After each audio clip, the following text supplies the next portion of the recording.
Bonjour famille, j'espère que vous allez tous bien. Ici votre élément, le soldat de Gbagbo, le soldat africain pour vous servir. Famille, si je suis devant vous aujourd'hui, comme vous l'avez vu sur le titre, il est écrit que Alassane Ouattara se venge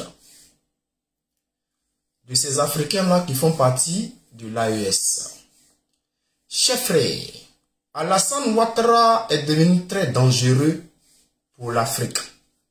Je vais vous expliquer. Certaines personnes, avant de commencer, vont dire, mais quel est cet Ivoirien-là qui passe son temps à dénoncer les actes d'Alassane Ouattara? Pourtant, Alassane Ouattara, c'est son président. Chers frères, j'aimerais vous dire que je suis de l'opposition. Je suis celui-là même qui n'est pas d'accord avec tout ce qu'Alassane Ouattara fait. Oui. Alors mon rôle est de dénoncer les actes ignobles d'Alassane Ouattara. Chers frères, je viens de recevoir une vidéo. Alors j'ai décidé de faire un direct pour expliquer aux Ivoiriens ce qui se passe. Souleymane Kamisoko, sois salué depuis ta position. Mais bien avant cela, je vais demander à tous les Ivoiriens qui sont sur ce live de commencer à faire le boulot. Parce que comme vous le savez, il y a certaines personnes qui ne veulent plus me voir parler. Et pour cela, je vais vous demander de tapoter comme ça sur l'écran et de prendre cette vidéo-là, de l'envoyer à tous vos camarades dans tous les groupes. Commencez à partager le live au maximum parce que nous allons faire vite. On n'a pas assez de temps, donc on va faire très vite. Je vais vous montrer cette vidéo-là et je vais vous expliquer ce qui se passe, chers frères. Alors, chers camarades, chers frères africains, vous avez appris ici avec moi que depuis la Côte d'Ivoire, la zone qu'on appelle abattoir a été déguerpie. Et il y a certaines personnes qui n'arrivent pas à comprendre ce qui se passe. Et pour eux, c'est normal. Abattoir a été déguerpi. Que c'est normal. Que là-bas, il n'y a que des étrangers. On doit les chasser. Ils ne sont pas chez eux. Ils sont en train de salir la Côte d'Ivoire avec cette histoire d'abattoir. Mes chers frères, je vais vous expliquer le fond du problème. Qu'est-ce qui se passe réellement avec abattoir? Avant de commencer, je vais mettre la vidéo que nous allons écouter. Famille TikTok, faites le boulot. Tapotez 800. Non, les gars. Nous devons monter à 5000. Tout le monde doit tapoter comme ça. Pa, pa, pa, pa, pa. Soyez tous salués. Je vais mettre la vidéo et à la suite de ça, nous allons parler ici. Je vais vous expliquer tout ce qui se passe. Pourquoi abattoir a été déguerpi? Et quelle est cette stratégie qu'Alassane Ouattara a mise en place? Pourquoi aujourd'hui les Maliens, les Burkinabés sont chassés de la Côte d'Ivoire? Je vais vous expliquer. Ne vous pressez pas. Allez, c'est parti famille. Du retour au bercail. Pourquoi ce rapatriement? Le ministre des Maliens établi à l'extérieur à l'accueil et à la tour de l'Afrique nous donne plus d'explications. On fait le point avec Al-Mouzer Al-Kanissa Yattara. Ces Maliens de retour en provenance de la Côte d'Ivoire ont fait 2 jours de route. Ils sont arrivés ce vendredi matin, transportés par 2 bus. Le ministre des Maliens établi à l'extérieur et de l'intégration africaine et toute son équipe étaient là à l'accueil de 22h jusqu'à leur arrivée à la tour de l'Afrique aux environs de 6h du matin. À 22h jusqu'à 6h du matin. Donc vraiment on remercie Monsieur le ministre. On remercie le gouvernement de transition. Dès le début des événements de Port-Boué à Abidjan, événements qui ont concerné nos compatriotes, notamment ceux qui sont dans les marchés à bétail et ceux qui vivent dans les habitations riveraines. Donc c'est suite à cette situation que le président de la transition a instruit de prendre toutes les dispositions pour que nos compatriotes qui désirent rentrer, qui ont exprimé le désir de rentrer au Mali, rentrent dans les meilleures conditions. Ok. Le ministre a tenu également. Peut-être je vais remettre, vous allez réécouter. Mais je vais vous expliquer d'abord, par détail, ce qui se passe. Abattoir Port-Boué, depuis Port-Boué, a été déguerpi. Et aux alentours d'Abattoir, disons Port-Boué même, a été déguerpi. C'est-à-dire là où se trouve, que ce soit des Ivoiriens ou même, nous savons tous que le plus grand nombre de personnes viennent de l'étranger, comme le Mali, le Burkina, le Niger et autres. Alors, qu'est-ce qui se passe? Chers frères, je vais vous expliquer le fond du problème. Ce qui se passe, le gouvernement du Mali ne dit pas que la Côte d'Ivoire a visé les Maliens pour les chasser, pour les déguerpir, pour leur demander de quitter la Côte d'Ivoire. Le gouvernement malien ne dit pas cela. Le gouvernement du Mali trouve normal que la Côte d'Ivoire est un pays souverain et que la Côte d'Ivoire fait ce qu'elle veut et que si elle veut chasser des gens d'abattoir, mais elle a son plein droit.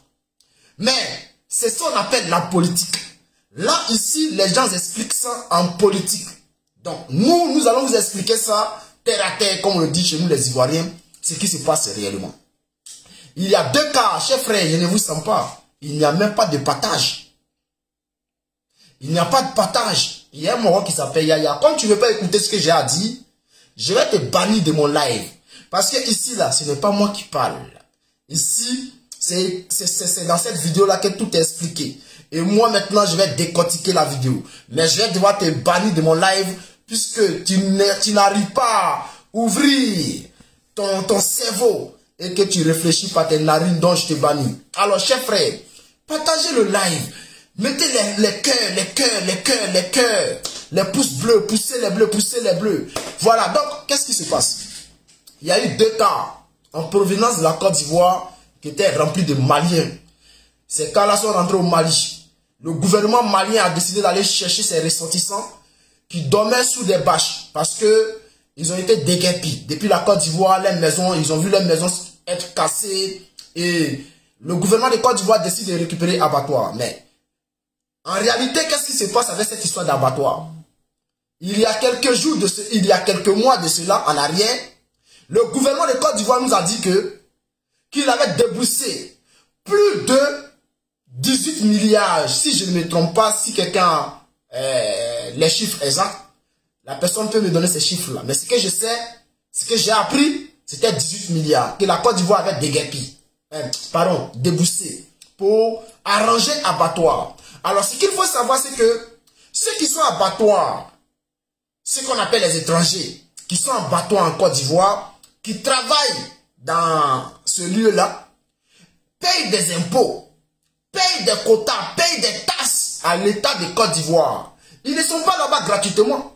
Ces personnes-là donnent de l'argent au gouvernement de Côte d'Ivoire pour améliorer l'abattoir. Et c'est dans ce cadre-là que le gouvernement avait décidé de débourser de l'argent pour arranger abattoir. Mais malheureusement, l'argent n'est pas arrivé à abattoir, puisque abattoir n'a pas été arrangé. Ils ont envoyé quelques caterpillars là-bas. Les caterpillars ont fait semblant de travailler et puis, hop, cette histoire d'abattoir est finie. Mais qu'est-ce qui se cache au fond de cette histoire de déguerpir, chasser les étrangers? Aujourd'hui, nous voyons des Burkinabés qui rentrent chez eux. Nous voyons les Maliens qui sont en train de ramener chez eux. Chers frères, il y a même une loi qui a été mise sur la table. Cette loi-là dit quoi? Aujourd'hui, il n'y a plus de mendiants en Côte d'Ivoire. Alors, qui sont les mendiants? Les mendiants sont des personnes qui s'asseyent sur des routes avec des boubous ou qui se promènent dans les villes. Soit peut-être sont des aveugles ou des soi-disant des personnes qui donnent douaou. Et eux, ils sont toujours en boubou. Et ces personnes-là aujourd'hui sont traquées par une police qui a été créée spécialement par le gouvernement de Côte d'Ivoire. C'est-à-dire, aujourd'hui, tous ceux qui se font passer pour des mendiants ou bien qui sont dans les zones des mendiants, qui prennent des boubous. Si cette police qui a été créée spécialement pour chasser ou bien traquer, attraper les mendiants, tombe si quelqu'un dans cette zone-là, s'il est en boubou, s'il est mal vu, ils vont l'arrêter. Or, chers frères, pourquoi je dis dans mon titre que Alassane Ouattara a trompé la CEDEAO, a trompé les Africains de la CEDEAO, a trompé les Ivoiriens? Puisque ce C'est ce combat-là qu'Alassane Ouattara, lui, il était venu mener. Alassane Ouattara, lorsqu'il vient et qu'il trouve une stratégie de communication, comment pousser les gens à la révolte, Alassane Ouattara disait aux Ivoiriens, aux Africains que le gouvernement de Gbagbo Laurent pour chasser certaines personnes qui portaient des boubous. Or, nous savons tous, hein, parce qu'il y a des personnes qui sont levées, qui disaient que non, quand tu étais dans les Baka, voilà, quand tu es dans le Baka et que tu portes un boubou, on te demande pièce d'identité. Or, en réalité, la police qui a été créée spécialement pour traquer ces mendiants-là, c'est le même travail que autant de Gbagbo les policiers faisaient. C'est-à-dire les gens qui s'arrêtaient sur les routes, qui demandaient de l'argent. Les gens qui portaient les boubous avec des bois, bâtons à main, qui se promenaient pour demander de l'argent, on les contrôlait. Mais autant de Gbagbo, ce n'était pas aussi agressif que cela. Ce n'était pas agressif. Puisque Gbagbo n'avait pas créé une police spéciale pour traquer ces mendiants qui étaient en boubou ou même pas en boubou, Ouattara a pris cette chanson-là avec des vidéocassettes, filmé des policiers, a arrêté des gens qui sont en boubou. Et cette histoire a pris la Côte d'Ivoire. Que voilà que Gbagbo a envoyé des gens pour aller attraper des gens qui sont en boubou. Mais aujourd'hui, qu'est-ce que nous voyons? Le spécialiste, celui-là même qui voulait protéger ces étrangers-là, celui-là même qui a dit aux Maliens, aux Burkinabés, aux Nigériens, aux Guinéens, j'en passe, qui a dit à ces personnes-là que si je prends le pouvoir, vous serez protégés en Côte d'Ivoire. Si je prends le pouvoir, personne ne va vous contrôler. Mais alors, qu'est-ce qui se passe aujourd'hui? On voit aujourd'hui que Ouattara fait le contraire de ce qu'il a dit aux étrangers, ce qu'il a dit aux Ivoiriens. Alassane Ouattara passe son temps aujourd'hui à traquer ces personnes-là, à déguerpir les coins, à casser les commerces, à tout faire pour les chasser de la Côte d'Ivoire. Ce n'est pas la première vague des Maliens qui rentrent au Mali, hein. Ça fait la deuxième vague. Je vous explique. Chers frères, lorsqu'Alassane Ouattara arrive pour prendre le pouvoir, les élections de 2010, il y a eu des fabrications des pièces d'identité nationales ivoiriennes qui ont été fabriquées par des malfaiteurs. Et ces pièces d'identité-là, puisque cette entreprise appartenait aux camarades et aux amis d'Alassane Ouattara, ces gars-là confectionnaient des pièces d'identité pour donner ça aux étrangers. Aujourd'hui, oui, on parle d'abattoir, que abattoir appartient aux étrangers. Mais la plupart des personnes qui sont à Port-Boué, qui étaient maliens, burkinabés, nigériens, ces personnes-là se sont vues distribuer des cartes d'identité nationales pour pouvoir voter Alassane Ouattara. Nous avons eu des témoignages et c'est une réalité. Famille, partagez le live. Partagez. Parce que c'est maintenant on rentre dans le vif du sujet. Je vais vous expliquer maintenant pourquoi Ouattara est en train de chasser les Maliens, les Burkinabés de la Côte d'Ivoire. Parce que ce qu'ils font, ils ne demandent pas aux Maliens, aux Burkinabés de quitter la Côte d'Ivoire. Ce qu'ils font, c'est qu'ils vont détruire les commerces, ils vont casser les maisons. Ces personnes-là n'ont plus de coin où dormir, ils n'ont plus de commerce. Alors, quand c'est comme ça, frère, qu'est-ce que tu vas faire? Mais tu vas chercher à rentrer dans ton pays. Malgré que tu possèdes une pièce d'identité ivoirienne, tu vas chercher à rentrer dans ton pays d'origine. Et c'est ce qui se passe aujourd'hui avec nos frères du Mali, nos frères du Burkina. Alors, lors des élections de 2010, plusieurs cartes d'identité nationales ont été distribuées aux étrangers, maliens, burkinabés, tout pour aller voter Alassane Ouattara. Pour aller voter Alassane Ouattara. Et ces personnes-là ont toujours ces cartes nationales d'identité. Et ces personnes-là sont ivoiriennes. Alors, voici que, merci à toi, Buvray, ouais, merci pour les partages. Merci pour les partages.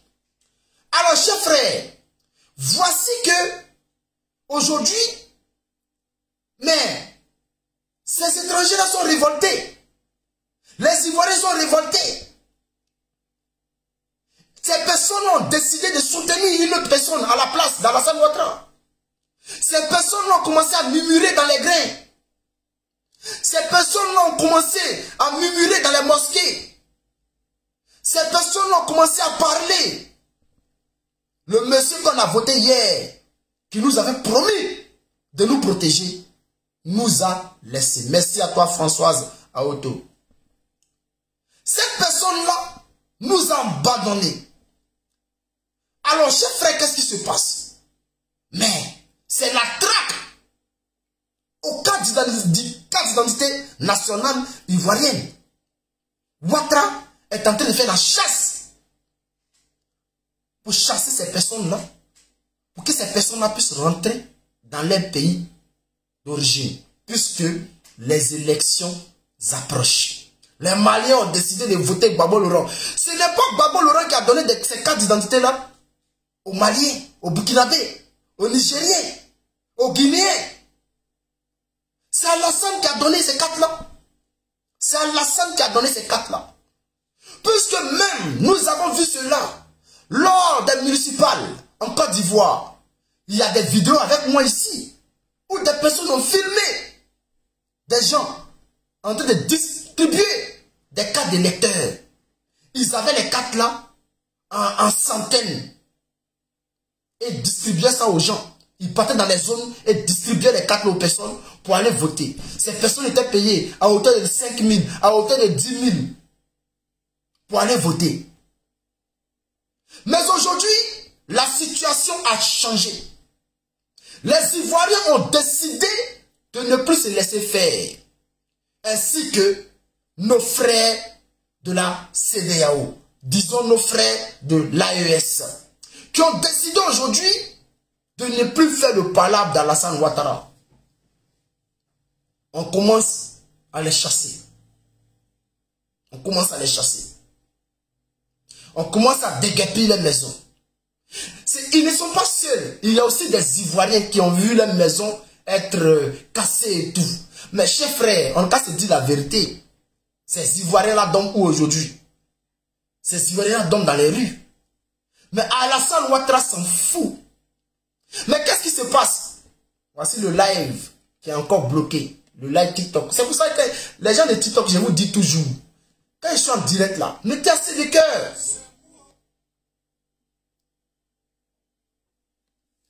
Les gens de TikTok là, je vous dis toujours. Je vous dis toujours de mettre des cœurs. Mettez assez de cœurs. On doit atteindre les 20 000, les 50 000. Vous voyez? Tapotez jusqu'à 50 000, 20 000, 50 000. Sinon, quand ils vont signaler, ça va prendre. Donc, chers frères, on continue ici, avec Facebook. Donc, aujourd'hui, tout est Nyangami. Je vous avais dit hier que Ouattara n'avait plus de soutien. Ouattara n'avait plus de solution. Est-ce que vous savez cela? Alors, ce qu'il faut faire aujourd'hui, lorsque Ouattara va chasser, pas demander pour bien chasser ces personnes à rentrer chez elles, hein, mais lorsqu'il va casser les commerces, lorsqu'il va casser les maisons, mais si tu n'as pas de maison, mon ami, si tu n'as pas de maison, qu'est-ce que tu vas faire? Si tu donnes dans la rue, si ton commerce est cassé, tu vas rentrer chez toi. Tu vas rentrer chez toi. Donc aujourd'hui, Alassane Ouattara se venge. Alassane Ouattara se venge des Maliens. Pourquoi Alassane Ouattara se venge des Maliens? Je vous explique. Alassane Ouattara était celui-là qui avait été désigné par la France et l'Occident pour contrôler la zone AES. C'est-à-dire, lorsque ça commençait, Alassane Ouattara avait tapé sa poitrine et il avait promis à la France de régler le problème du Mali. Rétablir l'ordre constitutionnel selon eux. C'est-à-dire, prendre une personne que veut la France pour diriger le Mali. Ouattara C'était sa mission à lui. Malheureusement, Dramane a échoué à cette mission. Et pour cela, aujourd'hui, il s'est vu, comment je le dis, chers frères, il s'est vu critiqué par la France, par ses actions impuissantes face à ces personnes de l'AES. Chers frères, cela est pareil pour le Burkina Faso. Cela est aussi pareil pour le Niger. Et c'est pour cela aujourd'hui qu'Alassane Ouattara déteste le Mali, déteste le Burkina Faso, déteste le Niger. Oui, Dramane Ouattara veut voir Assimi Goïta tomber. Dramane Ouattara veut voir Ibrahim Traoré tomber. Dramane Ouattara veut chasser Aboudraman Tiani. Et il n'arrive pas.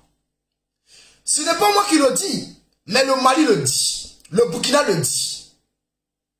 Que Ouattara fait partie de ceux-là qui complotent pour déstabiliser les pays. Alassane Ouattara. Il n'a plus le choix. Voici un monsieur, par la contrainte, il a été poussé à créer une école de terrorisme en Côte d'Ivoire. Ce qui est bizarre. Ce qui est bizarre. Cette décision de créer une école terroriste en Côte d'Ivoire, je crois, a été prise depuis, je crois, 2000. Le projet était sur la table depuis 2018. Chers frères. Alors, 2018, la France était encore, comment on va le dire, au Burkina, au Mali, au Niger. Pourquoi ne pas créer cette école-là dans une zone où se trouve le terrorisme? Pour pouvoir perfectionner les soldats qui sont sur le terrain. Pour pouvoir acquérir plus de connaissances pour combattre les terreaux. Mais cette école a été envoyée en Côte d'Ivoire. Mais certaines personnes pensent que c'est une école pour aller là-bas, oui, pour apprendre à chasser les terreaux ou bien défendre le territoire. Chers frères, vous vous trompez. Vous vous trompez. C'est une base stratégique créée par l'Occident pour pouvoir contrôler les zones de l'AES, c'est-à-dire les frontières de l'AES. Chers frères, mais aujourd'hui, cela ne marche pas. Cela ne marche pas plus que la technologie russe est plus performante que celle de ceux-là même qui travaillent avec Alassane Ouattara. Voici pourquoi aujourd'hui ces personnes-là échouent. Voici pourquoi elles échouent. À chaque attaque au Burkina Faso, le Burkina prend le dessus. Puisque le Burkina arrive à avoir les informations plus rapidement, plus vite, le plus vite possible, que ceux-là même qui envoient les terreaux à rentrer au Burkina Faso. Alors, chers frères, ce que je suis en train de dire, je vais trop en profondeur, dont certaines personnes ne vont pas comprendre. Et c'est pour cela, nous allons aller vite. Nous allons casser les papos de là à là. Chers frères, comme je le dis, Alassane Ouattara a échoué. Il a échoué à installer les personnes qui devaient diriger ces zones-là, c'est-à-dire le Burkina, le Mali et le Niger. C'était sa mission. Il avait tapé sa poitrine. Il avait promis à la France que lui, il allait régler ce problème. Il y a eu des audios. Il y a des preuves qui confirment cela. Il y a des preuves aujourd'hui dans la main du Mali qui prouvent que Ouattara est complice dans la déstabilisation du Mali, dans la déstabilisation du Niger et du Burkina Faso. Ils ont ces preuves-là, chers frères, chers camarades. Alors, si aujourd'hui, le peuple du Mali, le peuple du Burkina Faso, en Côte d'Ivoire, subissent des... Comment je ne sais pas si je dois dire préjudice, parce que la Côte d'Ivoire a le droit, plein droit, de casser abattoir. C'est pour la Côte d'Ivoire. Mais ceux qui travaillent à abattoir, est-ce que ces personnes-là payent des taxes? Oui, elles payent des taxes. Elle perd des millions. La Côte d'Ivoire profite de cet argent-là. Et ces personnes-là même, tellement qu'elles ont donné l'argent à la Côte d'Ivoire, je crois dans les projets, il était dit que l'État de Côte d'Ivoire devait arranger abattoir. Cela n'a pas été fait. Puisque l'argent a été déboursé, mais n'a pas été mis à la disposition de ceux qui devaient arranger abattoir. L'argent est sorti dans la caisse de l'État et l'argent est parti dans la poche d'Alassane Ouattara, puisque ce sont ses enfants qui gèrent. Si ton fils vole, est un voleur, c'est que toi-même tu es un voleur. Si tu as mal éduqué ton fils et que tu l'as entraîné à devenir un voleur, puisque toi-même tu es un voleur, c'est que c'est toi le vrai voleur. Alors, chers frères, aujourd'hui là, c'est vrai, le Mali, le Burkina, c'est vrai, les frères. Ouattara est en train de chasser vos parents. Ouattara est en train de faire tout son possible pour voir ces personnes-là rentrer chez elles. C'est vrai.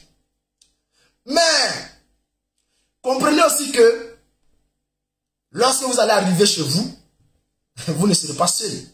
Puisque Assimi Goïta a décidé de réintégrer ces personnes-là dans la société malienne.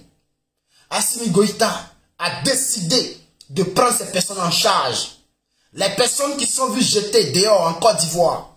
Les personnes qui sont vues jeter dehors en Côte d'Ivoire.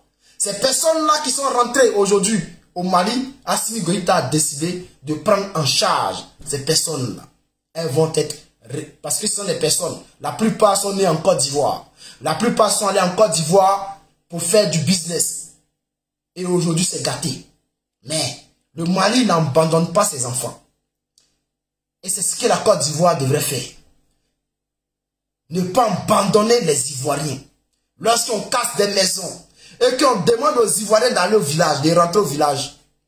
On casse les maisons des Ivoiriens. C'est-à-dire qu'à Abidjan, depuis des aïeux, tes aïeux sont au village, sont à Abidjan. Toi aussi, tu es né à Abidjan. Tu as commencé ton business à Abidjan. Tu as construit ta maison ou tu loues ta maison à Abidjan. On vient, on casse ta maison et on te demande de rentrer au village. C'est ce qu'on demande aujourd'hui aux Ivoiriens. On dit si Abidjan est dur, il faut rentrer au village. Alors, chers frères, c'était cette information-là que je venais vous apporter. Alassane Ouattara, qui a donné hier des cartes nationales d'identité aux étrangers, a peur aujourd'hui que ces mêmes personnes utilisent ces cartes pour aller voter contre lui, Alassane Ouattara, en 2025. Puisque aujourd'hui, son objectif, c'est de se représenter en 2025. Il est soutenu par la France. Puisque la France est d'accord avec lui, d'après Emmanuel Macron, Alassane Ouattara a fait son 3e mandat. Qu'il avait le droit de faire un 3e mandat. Donc, on suppose que s'il a dit à son filleul, qui est Alassane Ouattara, je peux dire filleul, hein, puisque nous tous on sait ce qui se passe. Donc, chers frères, il faut savoir que Alassane Ouattara aujourd'hui a peur. Il a peur des Maliens qui sont en Côte d'Ivoire. Alassane Ouattara a peur des Maliens, des Burkinabés qui sont en Côte d'Ivoire. Alassane Ouattara a peur des Nigériens qui sont en Côte d'Ivoire. Ce n'est pas nous qui avons créé cela, mais c'est lui-même, Alassane Ouattara, qui a créé ce problème. Puisque il leur a donné des cartes d'identité pour aller voter en 2010. Aujourd'hui, ces personnes avaient utilisé ces cartes-là pour aller voter contre lui. Donc, il a peur. Waraba Meite, de toi à moi qui est clochard. Quand tu me regardes, tu te regardes. De toi à moi qui est clochard. Tu vois, tu n'es pas intelligent.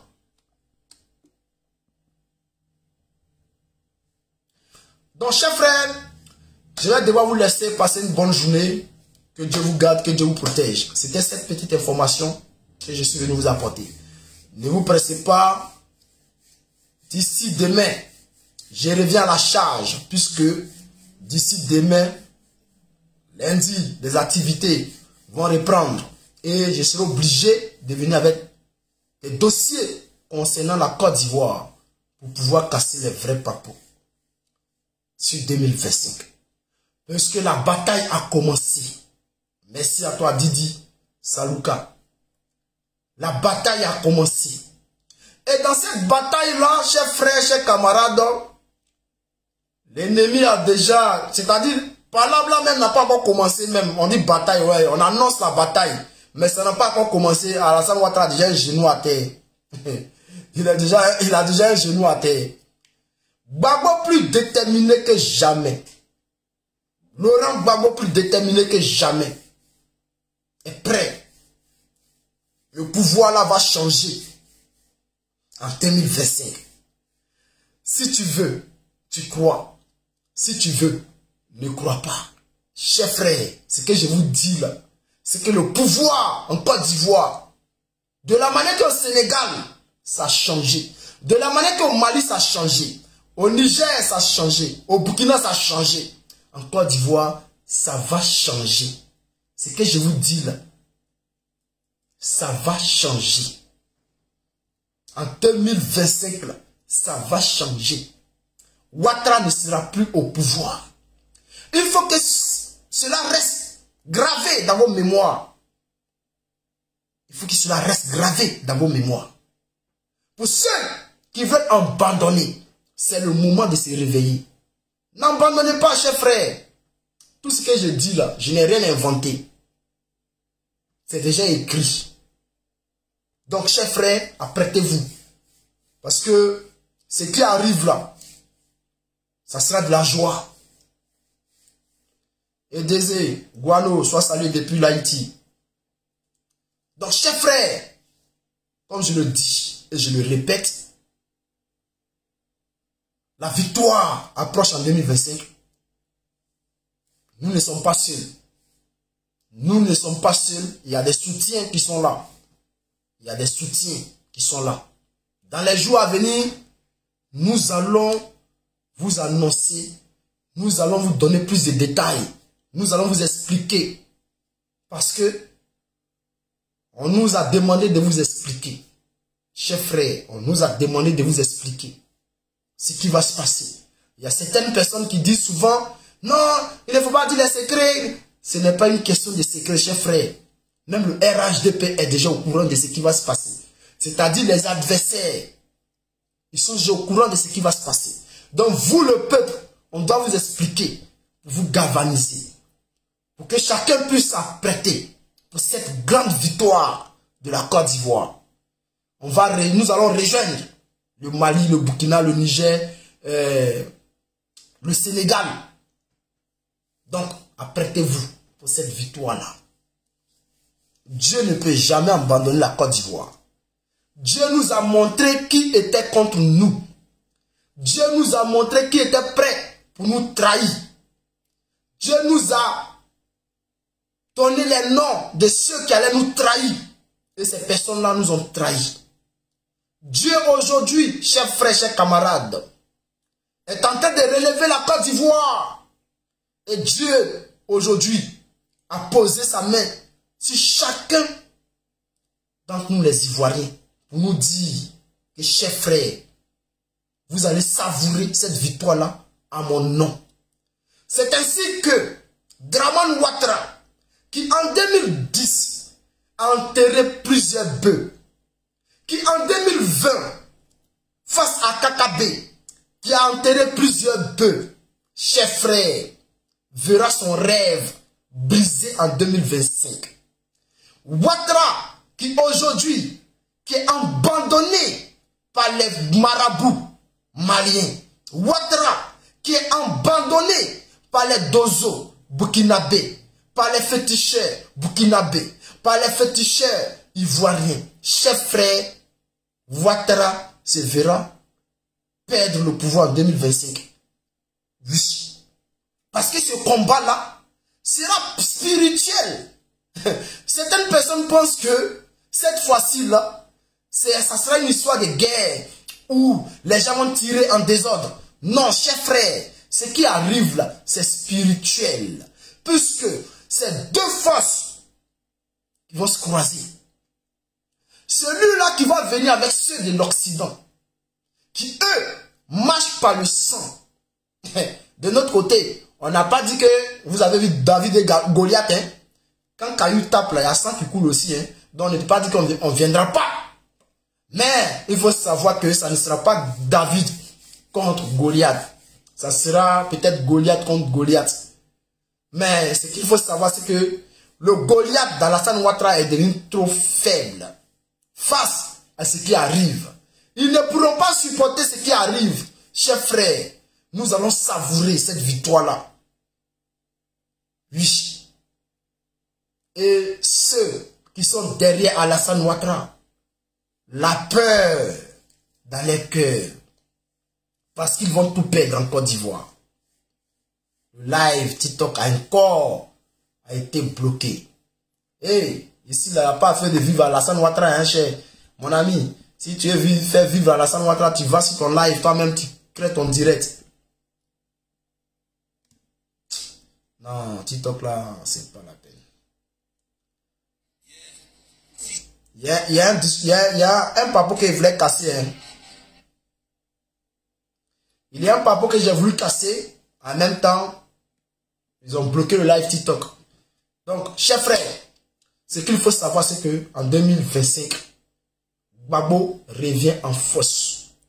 Gbagbo revient en force. Ils l'ont envoyé à la CPI. Ils n'ont pas pu le maintenir à la CPI. Ils l'ont envoyé en Belgique. Ils n'ont pas pu le bloquer en Belgique. Il a tout fait pour rentrer en Côte d'Ivoire.